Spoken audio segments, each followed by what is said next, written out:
میں جو کہانی میں آپ کے لیے لے کر آئی ہوں اس کا عنوان ہے ریچھ ہی ریچھ۔ ہمارا نیا مکان دریائے اڈنارکو کے پاس جو لواسم جھیل ہے اس کے قریب ایک پہاڑی کے پاس واقع ہے۔ یہ سن 1957 کی گرمیوں کی بات ہے۔ ہمیں اس نئے مکان میں رہتے ہوئے ابھی کچھ زیادہ دن نہیں ہوئے تھے کہ ایک دن میری بیوی ٹروڈی نیچے باغیچے سے دوپہر کے کھانے کے لیے کچھ سبزی گئی اور اچانک اس کی مدبھیڑ ایک موٹی ریچھنی سے ہو گئی جو اپنے 2 بچوں کے ساتھ کیاریوں میں مٹر گشت کر رہی تھی۔ ٹروڈی اسے دیکھتی وہاں سے الٹے پیروں بھاگ گئی۔ جب وہ ہانپتی کانپتی میرے پاس آئی تو ڈر کے مارے اس کا منہ لال بھبوکا ہو رہا تھا۔ اس کا چہرہ دیکھتی مجھے خیال ہوا کہ شاید کسی بھیڑ نے اسے ڈنک مار دیا ہے، لیکن جب اس کے اوزان بحال ہوئے تو صحیح صورتحال کا علم ہوا۔ اس باغیچے میں ہم نے اپنے گھریلو استعمال کے لیے مختلف قسم کی سبزی ترکاریاں لگا رکھی تھیں۔ تھوڑے بہت پھلواری کے پودے بھی تھے، اور سچ تو یہ ہے کہ ان کے لگانے میں ہم نے جس محنت، توجہ اور لگن سے کام کیا تھا وہ ہر ایک کے بس کا روگ ہے بھی نہیں۔ اس کا خاطر خواہ نتیجہ نکلا تھا اور ہماری کیاریاں واقعی بڑی تیزی سے پھل پھول رہی تھیں۔ ریچھوں کی خبر ملتی میں نے تیزی سے باغیچے کی طرف دوڑ لگائی، لیکن جب میں وہاں پہنچا تو میں نے دیکھا کہ ہماری بھری کیاریوں کا کافی بڑا حصہ پوری طرح برباد ہو چکا تھا اور ریچھ یا اس کے بچوں میں سے کوئی بھی اب وہاں موجود نہیں تھا۔ ان کی لوٹ کھسوٹ سے وہ پودے تو خیر کیا بچتے جن میں پھلیاں وغیرہ اوپر لگتی ہیں، ان کمبختوں نے تو زمین کھود کر آلو اور زمین کند وغیرہ کی تمام فصل بھی الٹ پلٹ کر کے رکھ دی تھی، اور چاروں طرف کیاریوں میں بڑے بڑے غار نظر آ رہے تھے۔ ریچھنی اور اس کے بچوں کا دور دور تک پتہ نہ تھا۔ یہ بڑے تعجب کی بات تھی کہ مادہ ریچھ جس کے ساتھ بچے بھی ہوں بھاگنے میں ایسی پھرتی دکھائے۔ بہرحال اس وقت تو وہاں سے وہ ضرور چمپت ہو گئی تھی، لیکن مجھے یقین تھا کہ وہ بچوں کو لے کر زیادہ دور ہرگز نہ گئی ہوگی، اور موقع ملتی دوبارہ اس مفت کے دسترخوان پر دعوت اڑانے میں قطعی نہ ہچکچائے گی۔ ہمارا یہ گھر شہری آبادی سے بہت فاصلے پر تھا، اس لیے ہمیں اپنی روزمرہ کی گزر اوقات کے سلسلے میں کئی معاملوں میں اپنی کوششوں پر انحصار کرنا پڑتا تھا۔ ویسے بھی اب چونکہ سخت سردیوں کا زمانہ شروع ہونے والا تھا، اس لیے ہمیں اور بھی تشویش تھی کہ کسی نہ کسی طرح اپنی کھیتی کو ان ڈاکوؤں سے بچائیں اور اس کی پوری طرح حفاظت کریں۔ ہمارا ایمان ہے کہ بے ضرورت کسی کی جان نہ لینا چاہیے، اور اس معاملے میں ٹروڈی اور میں دونوں ہی ہم خیال ہیں، لیکن اس کے ساتھ ہی ہم اتنے اہنسا وادی بھی نہیں کہ خوراک کے لیے بھی گوشت حاصل نہ کریں یا دشمنوں سے بچاؤ کی صورت میں بھی تکلف برتیں اور ہاتھ پر ہاتھ دھرے بیٹھے رہیں۔ موجودہ معاملے میں ہماری یہ قطعی خواہش نہیں تھی کہ ریچھوں کے پورے کنبے کا ہی صفایا کر دیا جائے، لیکن بظاہر اس کے علاوہ کوئی دوسرا حل نظر نہ آتا تھا۔ ظاہر ہے اگر ہم ریچھنی کو مار دیتے تو مجبوراً اس کے بچوں کو بھی ٹھکانے لگانا ضروری ہو جاتا، کیونکہ ماں کے مر جانے کے بعد بھوک میں ایڑیاں رگڑ رگڑ کر دم دینے سے بہرحال یہ بہتر ہوتا کہ ان کی تکلیف کو ایک دم ہی ختم کر دیا جائے۔ ٹروڈی کے والدین ہمارے قریب ترین پڑوسی تھے، لیکن یہ قریب ترین پڑوسی بھی ہمارے مکان سے 20 میل دور رہتے تھے۔ انہیں جیسے ہی اس واردات کی خبر ملی تو ٹروڈی کے والد مسٹر ایڈورڈ اسی وقت ہماری مدد کے لیے چل پڑے۔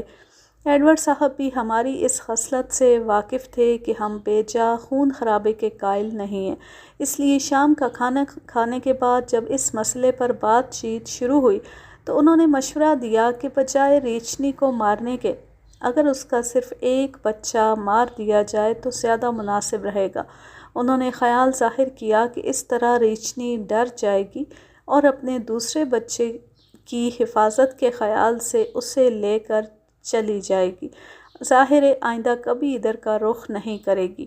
3 خون کرنے کی بجائے صرف ایک کو ٹھکانے لگانے والی بات ہمارے دل کو لگی، اس لیے میں نے اس تجویز پر عمل کرنے کا فیصلہ کر لیا۔ ہم نے اسی رات سے باغیچے کے پاس کھلی ہوئی ایک مناسب جگہ پر سونا شروع کر دیا۔ میری 94 نمبر ماڈل والی 30-30 رائفل میرے پہلو میں ریچھوں کی مزاج پرسی کے لیے ہر وقت تیار رہتی تھی، مگر مسلسل 3 راتوں تک اس کے استعمال کی ضرورت نہیں پڑی۔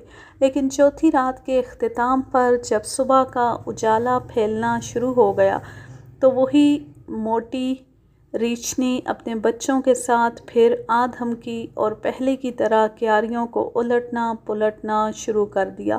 اس کی آواز سنتی میں نے جلدی سے رائفل اٹھائی اور ابھی میں نے ٹھیک طرح گردن اس کی طرف گھمائی بھی نہ تھی کہ اس مکار بڑھیا نے مجھے دیکھ لیا اور بڑی تیزی سے بچوں کو اپنے ساتھ لگائے جنگل کی طرف بھاگ کھڑی ہوئی، اور اس سے پہلے کہ میں نشانہ لے کر فائر کروں وہ درختوں کے عقب میں پہنچ کر غائب ہو گئی۔ میں نے بھی اس وقت کاہلی اور سستی کا مظاہرہ نہیں کیا اور تیزی سے اس کی طرف بھاگنا شروع کر دیا۔ مجھے بہت زیادہ دور تک اس کا پیچھا نہیں کرنا پڑا۔ میں انہیں دیکھ نہیں پا رہا تھا، لیکن مجھے اپنے آگے آگے گھنی جھاڑیوں میں ان کے بھاگنے کی آوازیں صاف سنائی دے رہی تھیں۔ بالآخر 1-2 منٹ کی کوشش کے بعد ریچھنی کے ایک بچے کی جھلک مجھے نظر آ ہی گئی، اور ٹھیک اسی وقت میری رائفل نے ایک شعلہ اگلا اور دھماکے کے ساتھ کسی کے زمین پر گرنے اور تڑپنے کی آواز آنے لگی۔ ریچھنی سے 2 ہاتھ کرنے کا پہلے سے ہی میرا کوئی ارادہ نہ تھا، اس لیے جب میں نے دیکھا کہ فائر کے بعد بھی وہ مقابلے پر نہیں آئی ہے اور برابر آگے کی طرف بھاگی جا رہی ہے تو میں نے بھی پیش قدمی روک دی اور وہاں سے اپنے پڑاؤ پر واپس آ گیا۔ صحیح صورتحال جاننے کے لیے میری طبیعت بے چین ہو رہی تھی، اس لیے ناشتے سے فارغ ہو کر کوئی 2 گھنٹے بعد میں پھر اسی جگہ کے لیے چل پڑا اور آہستہ آہستہ خاموشی کے ساتھ چلتا ہوا ٹھیک اسی مقام پر پہنچ گیا جہاں میں نے فائر کیا تھا۔ مجھے وہاں بچے کی لاش نظر نہیں آئی، لیکن خون کے دھبے اور گھسٹنے کے نشان ضرور مل گئے۔ گھسٹنے کے نشان کانٹے دار جھاڑیوں کی سمت جا رہے تھے۔ میں زیادہ چوکنا اور محتاط ہو کر آگے بڑھنے لگا۔ کوئی 30 فٹ چلنے کے بعد جھاڑ جھنکاڑ اور سوکھی پتیوں کے ایک چھوٹے سے ڈھیر کے پاس جا کر وہ نشان ختم ہو گئے۔ ریچھنی نے اپنے مردہ بچے کو یقیناً اس ڈھیر میں دفن کر دیا تھا۔ اس ڈھیر کے آس پاس ریچھنی یا اس کے دوسرے بچے کی موجودگی کے آثار نظر نہیں آ رہے تھے، لیکن میں نے اپنے ذوق تجسس سے مجبور ہو کر کچھ دور اور چکر لگانے کا فیصلہ کیا۔ میں ابھی مشکل سے 10-5 قدم ہی چلا ہوں گا کہ ایک بار پھر مجھے حیرانی اور گھبراہٹ کا شکار ہونا پڑ گیا۔ مجھے زمین پر خون کے مزید دھبے دکھائی دیے اور ساتھ ہی پہلے کی طرح کسی کو زمین پر گھسیٹنے کے نشان بھی صاف نظر آ رہے تھے۔ خون کے دھبے ٹھیک اسی جگہ سے شروع ہوئے تھے جہاں میں نے بچے کو مارا تھا۔ میری یہ گھبراہٹ اور پریشانی زیادہ دیر قائم نہیں رہی اور میں فوراً ہی بات کی تہہ تک پہنچ گیا اور میری سمجھ میں آ گیا کہ آخر یہ سب کچھ کیوں اور کیسے ہوا۔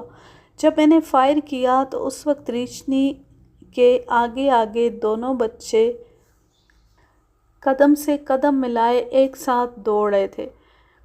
وہ اتنے قریب قریب دوڑ رہے تھے کہ میں دوسرے بچے کی موجودگی کا قطعی احساس نہ کر سکا اور میری جلد بازی دونوں معصوموں کی موت کا سبب بن گئی، کیونکہ یہ بالکل طے شدہ امر تھا کہ رائفل کی ایک ہی گولی دونوں کے آر پار نکل گئی تھی۔ میں اس کی پوری طرح وضاحت نہیں کر سکتا کہ ریچھنی نے پلٹ کر جب اچانک دونوں بچوں کو خون میں لت پت دیکھا ہوگا تو اس بیچاری کے دل پر کیا گزری ہوگی، لیکن بہرحال اس کے بعد غمزدہ ماں نے دونوں کو ہی دفن کر دیا تھا، اور پھر ظاہر ہے اس عظیم اور اندھوناک سانحے نے یقیناً اس کے دل کو بری طرح مجروح کر دیا ہوگا اور وہ خوش دلی یا ٹھنڈے دل و دماغ کے ساتھ قدم نہیں اٹھا رہی ہوگی۔ دوسرے مدفن کو بھی ایک نظر دیکھنے کے خیال سے میں نے بڑی احتیاط کے ساتھ آگے آگے چلنا شروع کیا۔ کوئی 200 فٹ چلنے کے بعد یہ نشان بھی پہلے کی طرح جھاڑ جھنکار اور پتیوں کے ایک ذخیرے کے پاس ختم ہو گئے، اور ٹھیک اسی وقت جب میں اس ڈھیر کے پاس پہنچا، میری نظر موٹی ریشنی پر پڑ گئی جو وہاں سے چند فٹ کے فاصلے پر کھڑی بڑی کینہ توز نظروں سے مجھے گھور رہی تھی۔ اور ڈرانے دھمکانے والی بات تو الگ، ریشنی اس وقت صحیح معنوں میں کوئی بھی آواز نہیں نکال رہی تھی، لیکن سور کی طرح اس کی چھوٹی چھوٹی آنکھیں مجھ پر جمی ہوئی تھیں اور ان سے شعلے نکل رہے تھے، اور ایسا معلوم ہو رہا تھا جیسے غم و غصے نے اسے بالکل دیوانہ بنا دیا ہے۔ اس کی یہ خاموشی کسی بہت بڑے طوفان کا پیش خیمہ معلوم ہو رہی تھی، کیونکہ اس کے تیور بتا رہے تھے کہ وہ جلد ہی کچھ نہ کچھ کر گزرنے کے لیے بالکل تیار کھڑی ہے۔ ہم دونوں شاید آدھے منٹ تک بغیر پلکیں جھپکائے، آنکھوں میں آنکھیں ڈالے ایک دوسرے کو دیکھتے رہے۔ اس وقت یہ آدھا منٹ بھی مجھے کہیں زیادہ طویل معلوم ہوا تھا، حالانکہ ہم دونوں میں سے کسی نے نہ تو پلک جھپکی تھی نہ ہی گردن گھمائی تھی، لیکن یکا یک ریچھنی میں حرکت ہوئی، اور شاید کچھ کر دکھانے کے ارادے سے وہ پوری قوت سے میری طرف دوڑی۔ وہ اتنی تیزی سے میری طرف آئی کہ اس نے چشم زدن میں یہ فاصلہ طے کر لیا۔ مجھ سے تھوڑے فاصلے پر آ کر وہ رک گئی اور اپنے پچھلے پیروں پر کھڑی ہو گئی۔ اب وہ خاموش نہ تھی بلکہ بری طرح غرا رہی تھی اور زور زور سے گرج رہی تھی، اور شدید غصے کے عالم میں اپنی چھوٹی دم کے سرے کو ادھر ادھر بڑی تیزی سے حرکت دے رہی تھی۔ اس کا یہ طیش، یہ غصہ بے جا نہ تھا، اور صحیح بات تو یہ ہے کہ اس کے لیے کسی بھی طرح اسے سزاوار قرار نہیں دیا جا سکتا۔ کسی شکاری کے سامنے جب ایسی صورت آ جائے تو ایسے موقعوں پر وہ صرف دو باتیں سوچتا ہے۔ اول تو یہ کہ کسی طرح درندے کو دھوکہ دے کر فرار ہوا جا سکتا ہے، اور اگر یہ ممکن نہیں ہے تو کیا اپنی جان بچانے کے لیے مجبوراً جانور کو فوراً ہی مار دیا جائے، لیکن اس وقت میرے پاس اس طرح کی باتیں سوچنے کا وقت نہیں تھا۔ ریچھنی پھر چاروں ہاتھوں پیروں پر چلتی تیزی سے میری طرف بڑھی، منہ سے کف نکالتی۔ غصے میں بپھری ہوئی ریچھنی کی تیزی دیکھ کر میرے بدن کے رونگٹے کھڑے ہو گئے۔ اب ایک لمحہ بھی ضائع کرنے کا موقع نہیں تھا۔ میں نے فوراً ٹریگر دبایا اور سیسے کی گرما گرم گولی اس کے سینے میں اتار دی۔ رائفل کی گولی اس کے دل کو چور چور کرتی ہوئی پار نکل گئی، اور ریچھنی ایک لمبی کلابازی کھاتی بے دم ہو کر زمین پر گر پڑی۔ یوں تو اس سے پہلے بھی میں برٹش کولمبیا میں کئی بھورے ریچھوں کا شکار کر چکا ہوں، لیکن نئے گھر کے پاس اس علاقے میں یہ میرا پہلا ریچھ تھا۔ دریائے اٹنارکو جو سنگلاخ پہاڑوں سے نکلتا ہے، ہمارے مکان کے جنوب میں بہتا ہے۔ یہ دریا سالمن مچھلی کے لیے مشہور ہے۔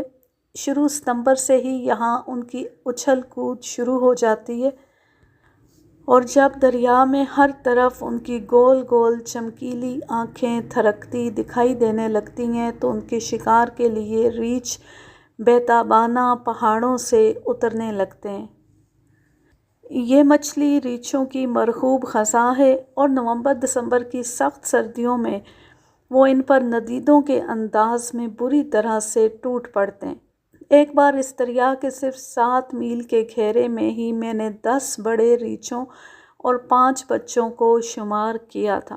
میرا اندازہ ہے کہ سردیوں میں اوسطاً 10-12 بڑے ریچھ ہمارے مکان کے اطراف میں موجود رہتے ہیں۔ ظاہر ہے جب اتنے زیادہ ریچھ ہوں تو گھر سے قدم نکالتے ہی کہیں بھی کسی بھی وقت ان سے سامنا ہو سکتا ہے۔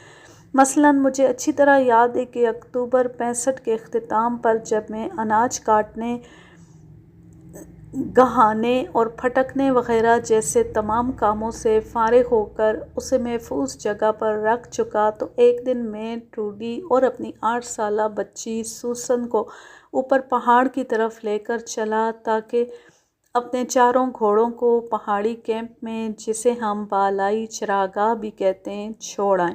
یہ کیمپ ہمارے مکان سے 15 میل دور ہے اور ہم کبھی کبھی یہاں بھی اپنا اناج محفوظ رکھتے ہیں۔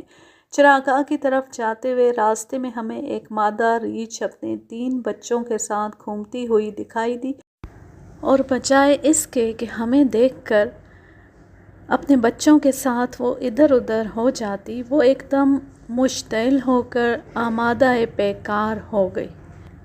میں نے جلدی سے بندوق اٹھا کر اس کے قریب ایک پیڑ کی طرف فائر کر دیا اور نتیجتاً وہ وہاں سے فرار ہو گئی۔ کیمپ سے واپسی پر ہمیں 2 ریچھ ملے، لیکن انہوں نے کوئی تعرض نہیں کیا۔ جب ہم گھر پہنچے تو مکان سے صرف 15 گز دور گھاس کے لان میں ایک درمیانی سائز کا ریچھ مٹر گشت کرتا ہوا نظر آیا۔ یہ ریچھ کافی لڑاکا نکلا اور ہمیں مکان کی طرف جانے سے روکنے لگا۔ اسے بہت ڈرایا، دھمکایا، لیکن وہ اپنی حرکتوں سے باز نہیں آیا، اور تب مجھے مجبوراً اسے ٹھکانے لگانا پڑا۔ ریچھ کے بارے میں کوئی بھی بات پہلے سے نہیں بتا سکتا کہ وہ اچانک کب لڑنے کے لیے تیار ہو جائے گا۔ اس لیے حفظ ما تقدم کے لیے میں جب بھی گھر سے باہر نکلتا ہوں تو چاہے تھوڑی دور ہی کیوں نہ جاؤں اور چاہے کتنے ہی کم وقت کے لیے کیوں نہ جاؤں، لیکن میں کبھی خالی ہاتھ باہر نہیں نکلتا، اور اپنی رائفل ضرور کندھے پر لٹکائے رکھتا ہوں، اور اپنی اسی عادت کی وجہ سے میں خود اپنی اور اپنے گھر والوں کی جانوں کو درندوں سے بچا سکا ہوں۔ اس واقعے سے کچھ سال پہلے کی بات ہے کہ اس طرح موسم سرما کے آغاز میں جب ہم دن بھر کے کام سے فارغ ہو کر کھلیان سے گھر کی طرف آ رہے تھے تو راستے میں ایک منہ ریچھنی سے مڈ بھیڑ ہو گئی تھی، اور اس کے غصے کا شکار ہونے سے بال بال بچے تھے۔ اس دن ہمیں معمول سے کچھ زیادہ ہی دیر ہو گئی تھی، اس لیے جب ہم نے وہاں سے چلنا شروع کیا تو سورج غروب ہو چکا تھا۔ اندھیرا ہونے کے بعد اس طرح جانا تھا تو مصلحت کے خلاف، اور عموماً ہم ایسا کرتے بھی نہیں تھے، لیکن اس دن چونکہ دن بھر کی سخت محنت کے بعد ہم بری طرح تھک چکے تھے، اس لیے ہم چاہتے تھے کہ گھر جا کر ہی جہاں ضرورت اور آرام کی تمام اشیاء موجود ہیں وہیں پر آرام کریں۔ اس لیے ہم نے آرام کے لالچ میں خطرہ مول لینا منظور کر لیا۔ یہ اخیر اکتوبر کا مہینہ تھا۔ سالمن مچھلیاں بہار پر آئی ہوئی تھیں اور اس لیے ان کے بھوکے شکاری تمام وادی میں ادھر ادھر بکھرے دیوانوں کی طرح گھوم رہے تھے۔ میں اس چھوٹے سے قافلے کے آگے آگے چل رہا تھا۔ ٹروڈی سوسن کو لیے ہوئے میرے پیچھے پیچھے چل رہی تھی۔ اس وقت سوسن کی عمر صرف 3 سال تھی۔ وہ ایک اندھیری رات تھی، اس لیے میں ریچھ اور اس کے 2 چھوٹے چھوٹے بچوں کو نہ دیکھ سکا جو میرے راستے میں پہلے سے ہی موجود تھے۔ سب سے پہلی آواز جو میں نے سنی وہ کچھ اس قسم کی تھی جیسے 20-30 فٹ آگے کوئی چیز بھاگ کر تیزی سے جھاڑیوں میں گھسی ہو۔ اس کے بعد میں نے سنا کہ 2 چھوٹے چھوٹے جانور سوکھے ہوئے پتوں پر چل رہے ہوں۔ اس کے بعد میں نے جو آوازیں سنی وہ بلا شبہ ایک ناراض ریچھ کے گرجنے اور غرانے کی آوازیں تھیں۔ یہ تیسری آوازیں اس جانور کا پتہ دے رہی تھیں جو ہمارے بائیں طرف دریا کے 5 فٹ اونچے کنارے پر جلدی جلدی چڑھنے کی کوشش کر رہا تھا۔ میں نے اس کی آوازوں سے اندازہ لگا لیا تھا کہ یہ کوئی بھاری بھرکم جانور ہے۔ جلد ہی مجھے یہ سمجھنے میں دیر نہ لگی کہ یہ مادہ ریچھنی ہے جو مچھلیوں کے شکار کو چھوڑ کر اپنے بچوں کی حفاظت کے لیے دیوانہ وار چلی آ رہی ہے۔ وہ گرجتی اور ہراتی ہوئی پگڈنڈی پر مجھ سے کوئی 20 فٹ کے فاصلے پر آ دھمکی۔ میرا خیال ہے اگر وہ یہ سمجھ لیتی کہ ہم نے اس کے بچوں کو کوئی نقصان نہیں پہنچایا اور یہ کہ وہ ہمارے پاس نہیں بلکہ ہم سے دور کسی محفوظ جگہ پر کھیل رہے ہیں تو وہ شاید ہمیں نظر انداز کر کے آگے بڑھ جاتی، لیکن غلط فہمی کی وجہ سے اس نے ایسا نہیں کیا بلکہ ایک دم ہم پر حملہ آور ہو گئی۔ گہری تاریکی کی وجہ سے میں صرف اتنا ہی دیکھ سکا جیسے کوئی کالا سایہ سا ہے جو گرجتا ہوا میری طرف بڑھا چلا آ رہا ہے۔ اس وقت رائفل میرے ہاتھ میں اپنا فرض نبھانے کے لیے پوری طرح تیار تھی، لیکن رات کی سیاہی اتنی گہری اور کثیف تھی کہ شست لینے والی مکھی تو الگ، مجھے رائفل کی نال بھی ٹھیک طرح سے نظر نہیں آ رہی تھی۔ ٹروڈی نے جو میرے پیچھے پیچھے آ رہی تھی بڑی عقل مندی کا ثبوت دیا۔ وہ ریچھ کے فوری حملے سے بچنے اور میری راہ میں رکاوٹ نہ بننے کا خیال کرتے ہوئے خود ہی جلدی سے سوسن کو لے کر ایک بڑے پیڑ کے پیچھے چھپ گئی۔ ریچھ جب مجھ سے کوئی 10 فٹ کے فاصلے تک آ گئی تو میں نے رائفل کا رخ اس کی سمت کر کے یکے بعد دیگرے جلدی جلدی 3 فائر اس طرف جھونک دیے۔ فائر ہوتی وہ ایک دم رک گئی، اس کا گرجنا اور بڑبڑانا بھی بند ہو گیا، اور جتنی تیزی سے وہ حملہ آور ہوئی تھی اتنی ہی تیزی سے وہ وہاں سے چمپت بھی ہو گئی، اور میں یہ سمجھ ہی نہ پایا کہ آیا وہ زخمی ہو کر بھاگی ہے یا یوں ہی فرار ہوئی ہے۔ آدھے منٹ کے بعد ہم نے ایسی آوازیں سنی جیسے ریچھ یا اس کے بچے جھاڑیوں سے الجھتے تیزی سے پہاڑ کی طرف بھاگ رہے۔ اس کے بعد کوئی قابل ذکر واقعہ نہیں ہوا اور ہم بخیر و خوبی اپنے مکان پر آ گئے۔ دوسری صبح ناشتے وغیرہ سے فارغ ہو کر میں اس جگہ گیا کہ دیکھوں تو صحیح آخر رات کے ہنگامے کا کیا نتیجہ نکلا۔ میرے 3 فائروں میں سے صرف ایک فائر ہی کارآمد ثابت ہوا تھا، لیکن میں یہ نہ سمجھ سکا کہ گولی ریچھ کو کہاں لگی یا اس نے اسے کتنا نقصان پہنچایا۔ میں نے جہاں فائر کیا تھا وہاں مجھے خون کا ایک دھبا دکھائی دیا۔ گولی لگنے کے بعد ریچھ جس سمت بھاگا تھا اس طرف بھی پتوں پر خون کے دھبے نظر آئے تھے، لیکن رات کو مزید پتے گر جانے کی وجہ سے آگے چل کر وہ نشانات دکھائی دینا بند ہو گئے۔ میں تقریباً 4 گھنٹے تک دریا کے آس پاس اور پہاڑی کے اوپر دور دور تک اسے ڈھونڈتا پھرا، لیکن نہ تو وہ خود کہیں دکھائی دی اور نہ ہی مجھے اس کے بچے نظر آئے۔ اس کے بعد پھر کبھی مجھے اس خاندان کی خبر نہیں ملی۔ ان چند حادثوں سے مجھے ریچھوں کو سمجھنے اور ان سے نمٹنے کے لیے کافی سبق مل گیا۔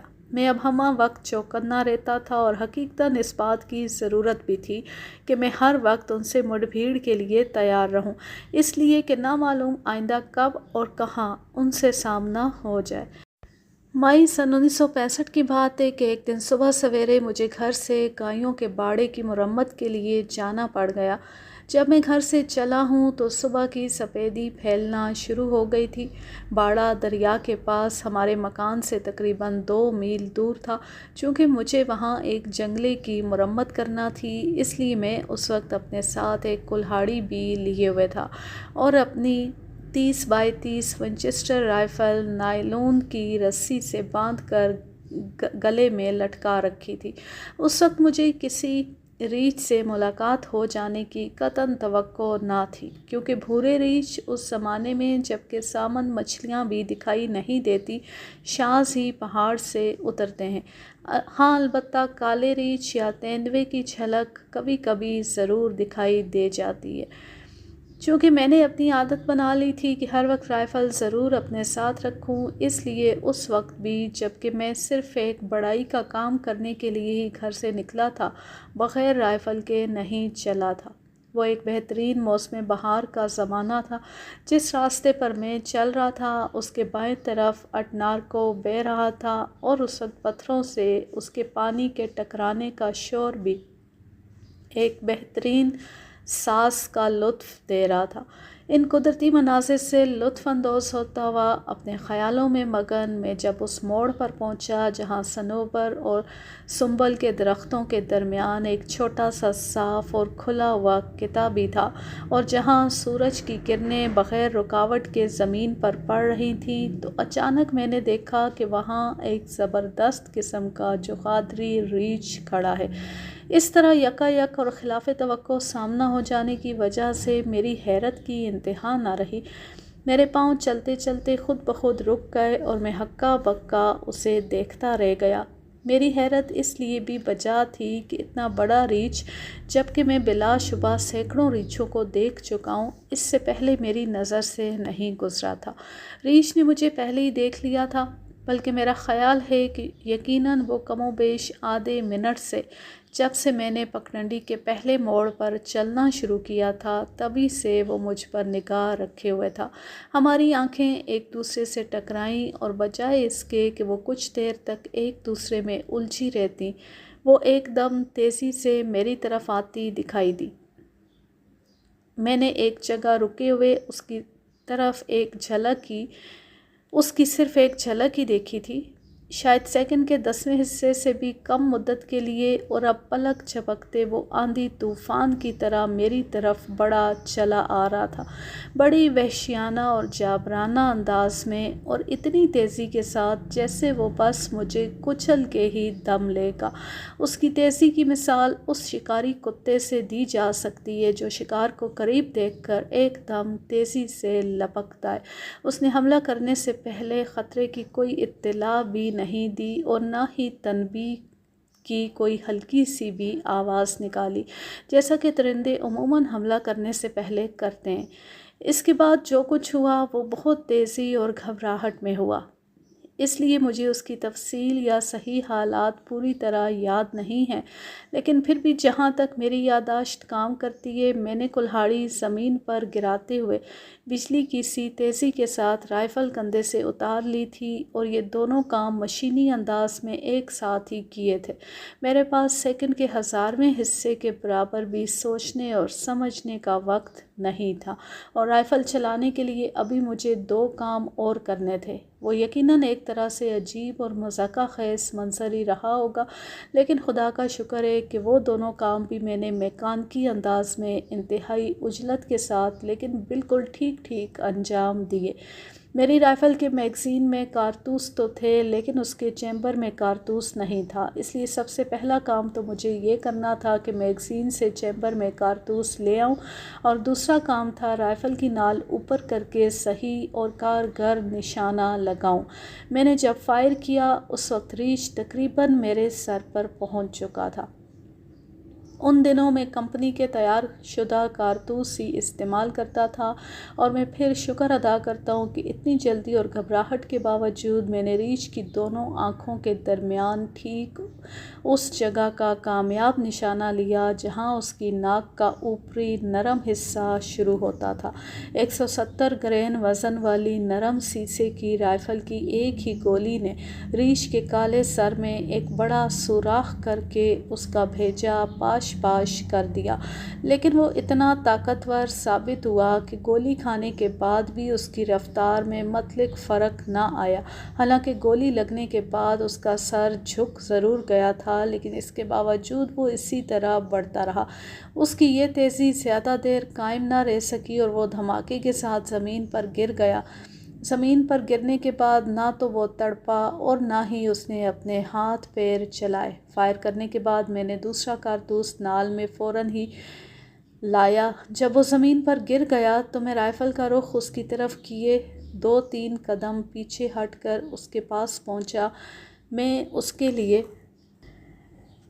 اس بات کے لیے بالکل تیار تھا کہ اگر اس میں ذرا بھی حرکت ہوئی تو میں فوراً ہی دوسری گولی رسید کر دوں گا، لیکن جب کافی دیر تک اس میں جنبش نہ ہوئی تو میں سمجھ گیا کہ اس میں اب کچھ نہیں رہ گیا۔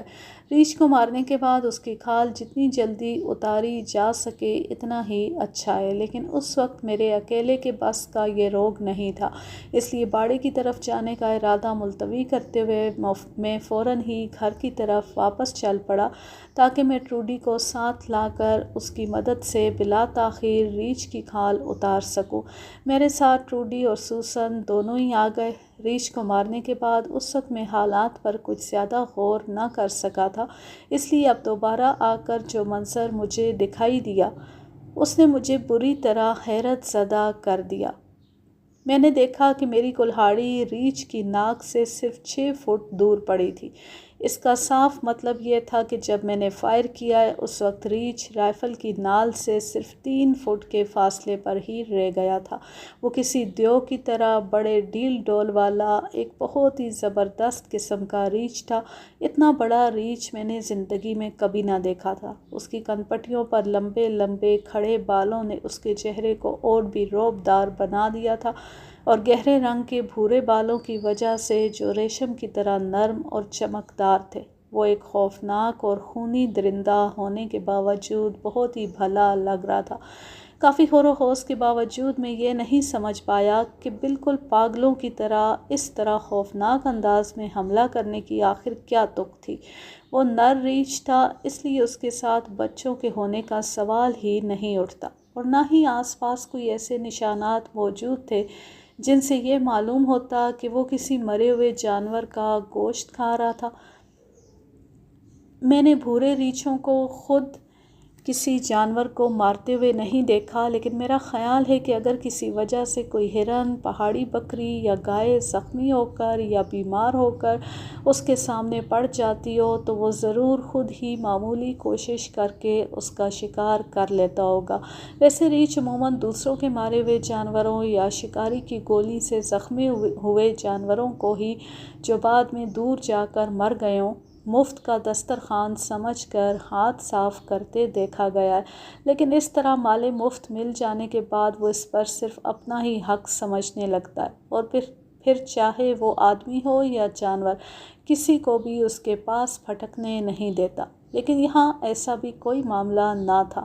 کھال اتارنے کے کام سے فارغ ہو کر جب میں آس پاس چکر کاٹ کر حالات سمجھنے کی کوشش کر رہا تھا تو میں نے دیکھا کہ جہاں ریچھ سے ٹکراؤ ہوا تھا وہاں سے کوئی 5 فٹ کی مسافت پر اس طرح صاف نشان موجود تھے جو یہ پتہ دے رہے تھے کہ ریچھ نے رات اس جگہ بسر کی ہے۔ ریچھ اس رات میں کسی وقت دریا کو پار کرنے کے بعد وہاں پہنچا تھا، اس لیے کہ وہاں سے کچھ فاصلے پر دریا سے نکلنے کے نشانات بھی بنے ہوئے تھے۔ ریچھ نے دن نکلتے ہی رات کی قیام گاہ چھوڑ دی ہوگی، اور میرا خیال ہے جب وہ وہاں سے چلا تو اسی وقت اچانک اس نے اپنے اتنے قریب اور برابر اپنی طرف بڑھتے ہوئے مجھے دیکھا تو فطری جھنجھلاہٹ کی وجہ سے ایک دم مشتعل ہو کر وہ مجھ پر حملہ آور ہو گیا۔ بہرحال کھال اتارنے کے بعد جب میں نے اس کے جسم اور بالخصوص اس کے سر کی ہڈیوں کی جسامت دیکھی تو مجھے شدت سے احساس ہونے لگا کہ کہیں میں نے اتنا بڑا ریچھ مار کر کوئی قابل ذکر ریکارڈ تو قائم نہیں کر دیا۔ جب میرے دل میں اس کی بار بار کرید لگی تو بالآخر برٹش کولمبیا کی یونیورسٹی کے ڈین کو اس صورتحال سے بذریعہ خط آگاہ کر دیا، کیونکہ جانوروں کی معلومات کے سلسلے میں ان کا مطالعہ بہت وسیع تھا اور اس ضمن میں ان کی رائے حرف آخر کی حیثیت رکھتی تھی۔